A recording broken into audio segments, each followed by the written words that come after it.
चुनावी चंदे पर जानकारी देने से जुड़े केस में स्टेट बैंक ऑफ इंडिया यानी एसबीआई की याचिका पर आज सुनवाई हुई, जिसमें सुप्रीम कोर्ट ने करीब 40 मिनट में फैसला सुना दिया। एसबीआई ने कोर्ट में कहा कि चंदे से जुड़ी जानकारी देने में हमें कोई दिक्कत नहीं है, लेकिन इसके लिए कुछ समय चाहिए।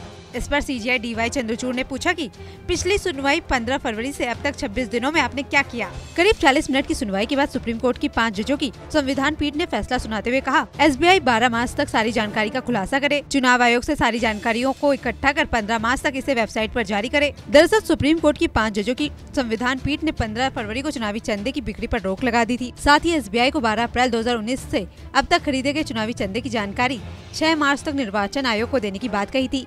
4 मार्च को एसबीआई ने सुप्रीम कोर्ट में याचिका लगाकर इसकी जानकारी देने के लिए 30 जून का वक्त मांगा था।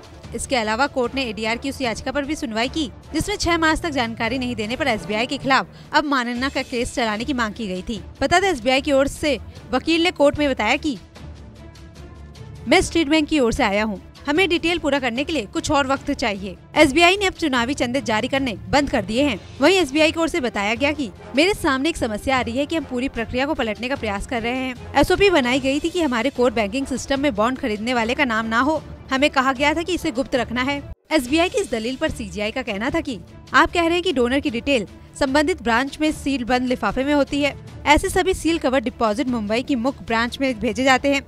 दूसरी ओर 29 अधिकृत बैंकों में चंदा हासिल कर सकते हैं। आप कह रहे हैं कि चंदा देने वाले और पॉलिटिकल पार्टी दोनों की डिटेल्स मुंबई ब्रांच में भेजी जाती है, यानी दोनों तरह की जानकारियां हैं। आपका कहना है कि इन सूचनाओं का मिलान करना वक्त लेने वाली प्रक्रिया है।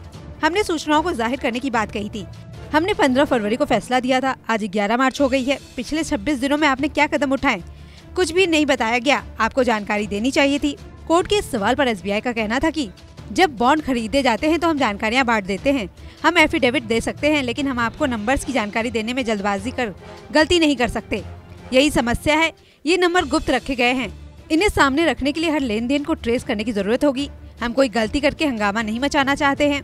कृपया हमें थोड़ा सा वक्त दीजिए। अगर बॉन्ड खरीद और चंदा पाने वाली पार्टियों का मिलान नहीं करना है तो हम 3 हफ्ते में सब कुछ दे देंगे। हालांकि कोर्ट की ओर से एसबीआई की याचिका खारिज कर दी गई और कल तक सारी जानकारी वेबसाइट पर अपलोड करने की बात कही गई। नमस्कार, मैं हूं मानक गुप्ता। अगर आपको हमारा ये वीडियो पसंद आया हो तो इसे लाइक और शेयर जरूर करें, और हाँ, हमें सब्सक्राइब और फॉलो करना ना भूलें ताकि आप देश और दुनिया की कोई खबर मिस ना करें।